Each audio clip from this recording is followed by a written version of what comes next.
Ang Crime Desk ay hango sa mga tunay na pangyayari mula sa salaysay ng pamilya ng mga biktima, saksi at tagasiyasat ng kaso. Inihahayag din ng Crime Desk ang panig ng mga suspect para sa balanseng pagtalakay. Layunin ng palabas nito na ilantad ang pagkakakilanlan ng mga suspect o akusado, nasa bilangguan man o patuloy na tinutugis ng batas para sa agarang ikalulutas ng kaso.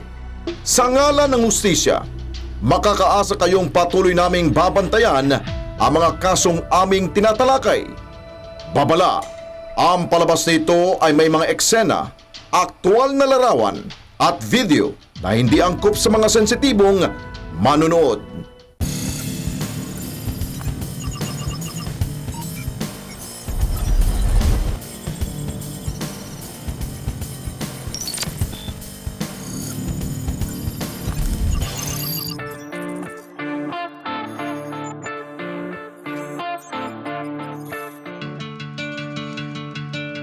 Pebrero 14 taong 2016. Sa mismong araw ng mga puso,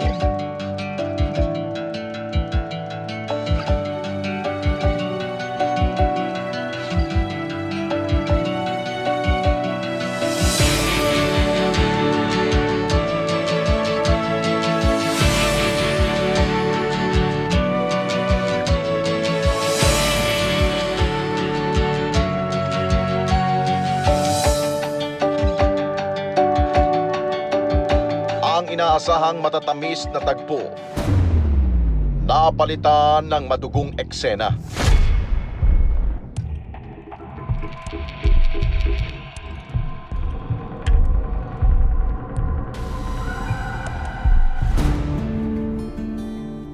Mabait at matulungin sa pamilya. Ganito inilarawan ng isang kamag-anak na itinago namin sa pangalang Remy, ang 27 anyos na si Jerlyn Flores.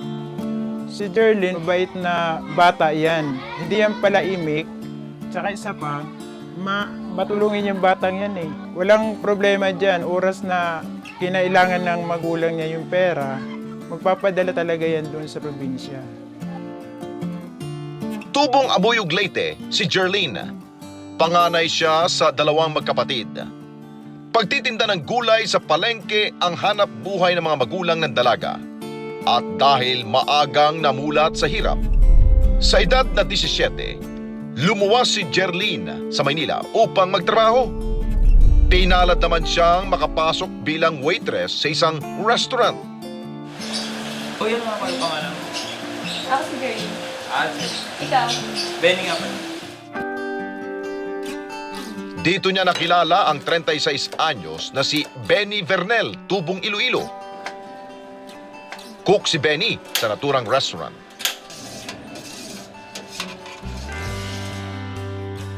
Nagkamabutihan ang dalawa at kinalaunan ay naging magkarelasyon.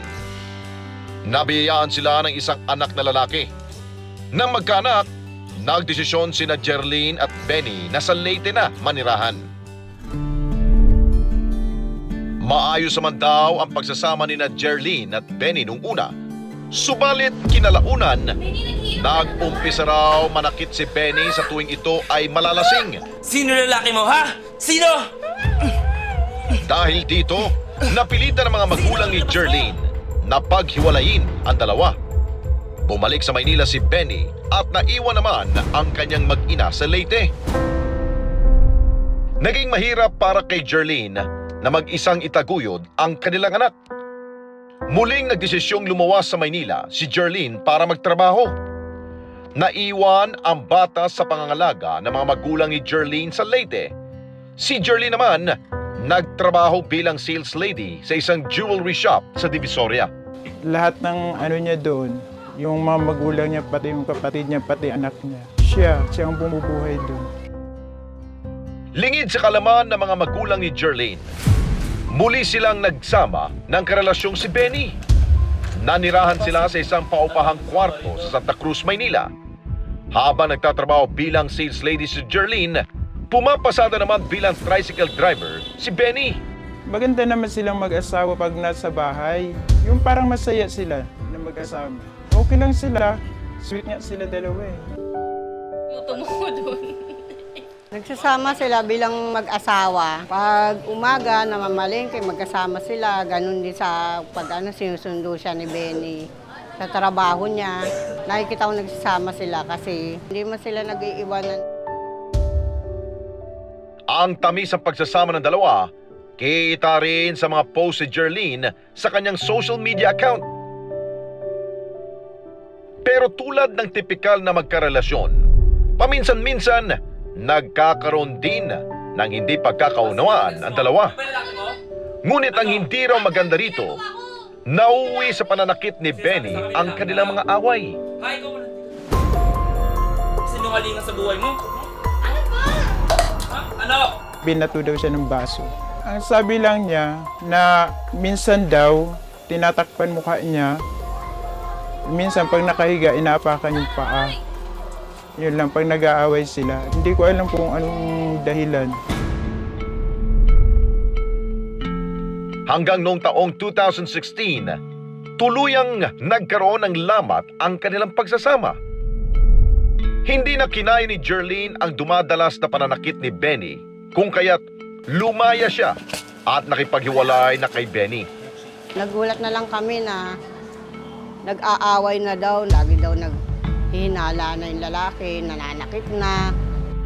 Una, maayos naman po. Kaya lang bandang huli yata, medyo nalulung na sa drugs si Benny.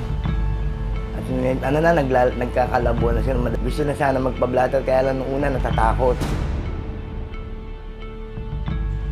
Sinubukan daw suyuin ni Benny si Jerlyn. Subalit, tila desidido na siyang makipaghiwalay. Wala siyang kinikwento. Wala rin siyang, kahit umawag, wala. Kahit sa magulang niya, wala. Wala siyang itinatawag na gano'n. February 14, 2016, sa pagdiriwang ng Araw ng Mga Puso, muling sinubukang amuhin ni Benny si Jerlyn. Ngunit ang dapat sana'y matamis na panunuyo, nauwi sa isang pagtatalo. Liliusap tayo. Balikan ka na sa akin. Please. Ayoko na.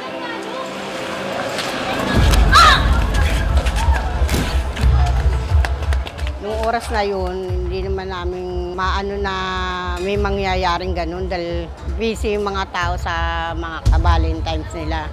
Nagulat na lang kami, bigla na lang may nagsisigawan sa second floor. Sa pool sa CCTV ng Barangay 345, Zone 35 na Santa Cruz, Maynila, ang sapilitang pagbuhat ni Benny kay Jerlyn bandang alas 3 ng hapon. Dinala ni Benny si Jerlyn patungo sa direksyon ng kanilang inuupahang kwarto. Ayon sa mga kapitbahay, rinig na rinig daw nila ang pagtatalo sa pagitan nina Benny at Jerlyn.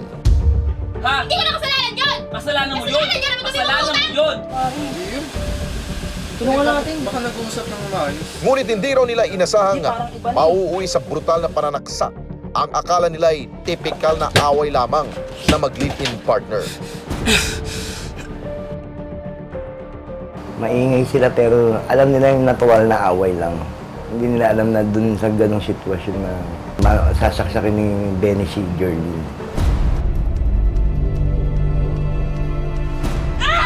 Matapos pagsasaksakin si Jerlyn, sinubukan raw siyang saklolohan na mga nangungupahan sa kalapit nilang kwarto.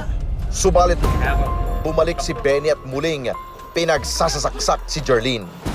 Kaya yung dalawang tutulong sana, natulala na lang din. Doon na nagsabi sila, nagsisigaw na pinagsasaksak na ni Benny si Girlie, patay na.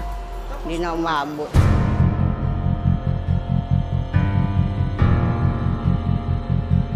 Agad na tumakas si Benny Vernel matapos ang krimen. Nakunan din ng CCTV sa kabilang iskinita ang mabilis sa pagtakas ng sospek. Yung pagtakbo niyang palabas, papunta rito sa eskinita. Tang Rizal Avenue, tumakbo siya. After ng saksak no, na pinagsaksak niya yung asawa niya, saka na siya tumakbo, hinayaan niya. Ngayon, meron tayong isang witness dito na barangay treasurer na na-witness niya naman na dumaan sa harap niya itong si Benny Daniel, ito yung suspect natin na may hawak na kutsilyo, duguan at tapos tinapon niya yung kutsilyo niya banda ron sa gitna ng kalye ng Natividad at tuluyan na siyang tumakas. Agad na humingi ng tulong ang mga kapitbahay sa barangay na siya namang nag-report sa mga otoridad.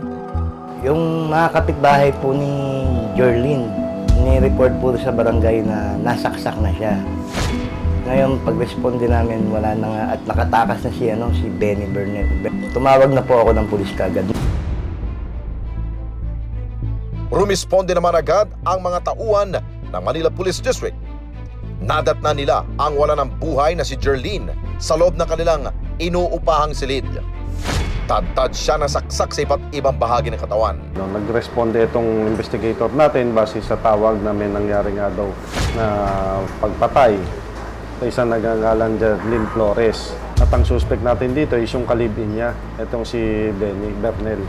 Dead on the spot itong victim natin na si Jerlyn Nakandusay siya doon sa rented room nila dito sa second floor. Kalat ang dugo, maraming saksak. At siya na lang, total disarray naman yung kwarto niya noong that time. Kasi according sa mga nag-witness dito, nakarinig na nagtatalo sila at saka nagkakagulo doon sa kwarto. Base sa autopsy na isinagawa sa mga labi ni Jerlyn, nagtamo siya ng 16 na saksak. 6 sa dibdib, 3 sa likod, 1 sa bewang, 3 sa kanang braso, at 3 rin sa kaliwang braso. Ang pinaka-fatal niya dito, bati sa chest. Tapos may mga defense wounds din siya na patunay na nagkaroon ng struggle between the suspect at itong victim natin.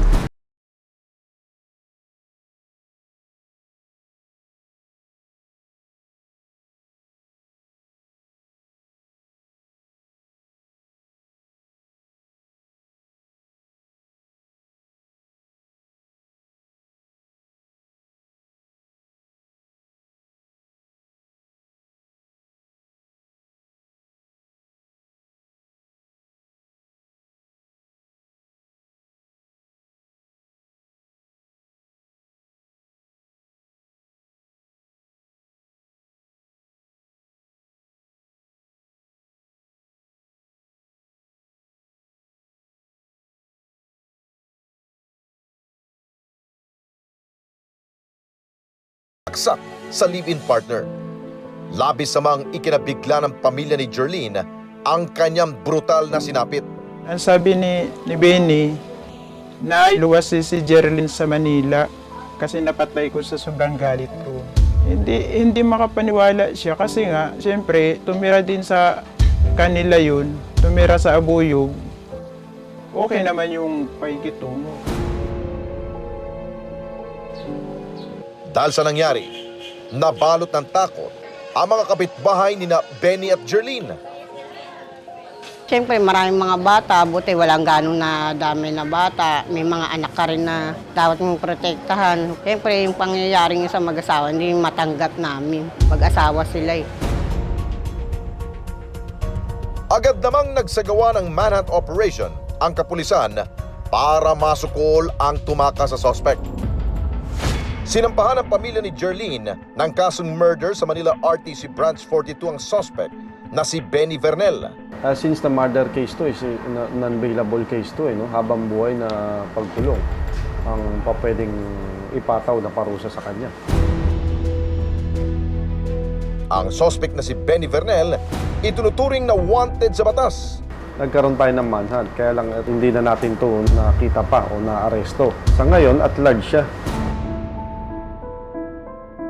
Labis ang paghinagpis ng mga naiwan ni Jerlyn. Nakadagdag pa sa bigat na kanilang nararamdaman ang katotohanang 2 taon na ang lumipas. Subalit hindi pa rin nahuhuli ang suspect na si Benny. Ang ko lang naman na mapadali yung kaso na yan kasi ang tagal ni. 2 taon na mahigit hanggang ngayon wala pa rin nangyayari.